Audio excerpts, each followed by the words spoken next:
Wilson.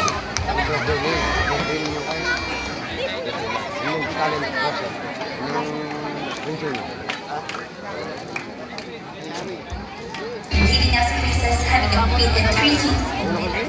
I'm just all the experiment at this present time.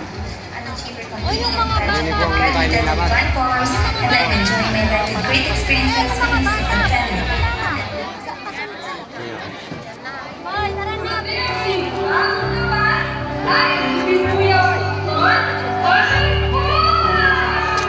I remember when I was a child, my relatives often mocked me, saying sarcastically that one day I'd be the next Binibining Labas. Much like my mother did when she competed in the competition in her teenage years. Despite all the teasers, I still never imagined I'd be able to compete, as that is also not on my list. But then, God is just truly amazing. He directs me onto the right path. In just one text message from the SK chairman of Barangay Balipud, which is Kuya Franz, together with Nai Chao, I finally gave it a shot. Despite not knowing it, she is off to a good start in 2024 as the new Binibining La Paz. Let me take a moment to express my gratitude to everyone who has supported me during Binibining La Paz until the Binibining Kanlahi. The people helped me achieve my triumph. First and foremost, to the Municipal Mayor of La Paz, Mayor Venus Jordan, and to his wife, Mayora Susan Jordan. To Congressman Cap Noel Rivera, to SB Noel Sanyel, to Sir Kim Pascual, and Madam Colette Castañeda of Tourism Office. To Sir R.C. Ochina Castro of NDRMO, and to Sir Chen, to Sir Jason, sa Koreang Kabataan ng La Paz Councils, Isang Kabaklaan ng La Paz, Tunay Chukay, Tunay Magi, and headed by the very young Mancoqui Castañeda, and to Kuya Jog Awal for the captivating pictures and pitik ni Salman.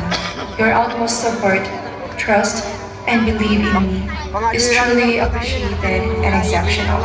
To the ever-supportive Cap of Barangay Balipud, Lolo Cap Marcelino Nakpil, Kagawad Franklin Coronel, Nai Chao Chao de Mulasuga, SK Chairman Kuya Franz Espino, to SK Balipud and to whole Barangay Balipud. Indeed, it's an honor for me to represent our beloved barangay. I cannot put into words how thankful I am for the support you have given me all throughout. To my team, and the people behind the pinnacle of my success.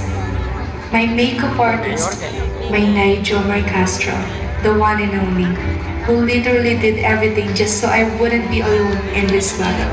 And of course, with him is my hands-on assist, Sefi Guzman and Maggie Galang. To my incredible hairstylist, Jaime Laxina, and of course, Dutch Villasentino. Hardworking Pasarela Cleanor, Benchley, and Rester Capulong, and the remarkable Q&A mentors, Ernesto Sunga Vice Jr., Huxley Cabrera, Sir Franz Fabian, Peter Paul, and J.M. Tayan. And I would also like to extend my gratitude to the several people who serves as my second fan in La Paz, who always allow us to use their house in order for us to have a place when doing makeup, Ate Romina and Mother Lisa. To my team, I owe you all everything. Definitely, without all of you by my side, I wouldn't make it, and I wouldn't get a chance to walk in this very exact stage stating my final speech. To Dr. Christian and to the whole team of Ben Camino Dental Specialist, thank you po for taking care of my smile. Indeed, my smile is my rock every pageant. To my pictures, nails, and wellness launch family, thank you for taking care of my wellness. To my mommy Barbie of Barbie Cares Aesthetic Center and to Mac Aesthetic, thank you po for everything. To my family, my tita and titos Interlock, especially Tita Lor, Tita Len, Nanay, and my late grandfather.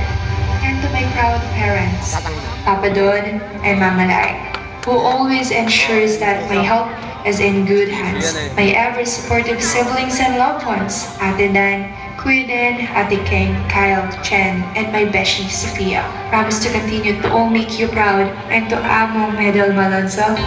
Dakal na dakal na salamat po. And to my Green, who witnessed everything I did and gave up just for me to be here, thank you for being supportive. And to everyone who never stops cheering me on, whether in person or in online, and who never gets tired of yelling my name and number, my heart will always be warmed by your support and affection. All of you are loved by me. To my successor, may you have carried your title with grace, dignity, and a sense of purpose that will inspire us all. And may your legacy continue to influence this pageant for years. Being a Binibining La Paz requires a significant dedication and commitment. As you represent your entire community, it is something you must put your heart and soul into. Finally, as my reign comes to an end, I realize the single most important lesson. The journey is about believing in yourself enough to make it work.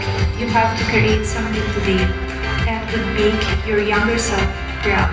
Once again, this is IZ Binuya Wilson, your Binibining La Paz 2024, and your Binibining Kanlahi 2024 fourth runner-up. From the bottom of my heart, walang sawang pasasalamat po, Bayan ng La Paz.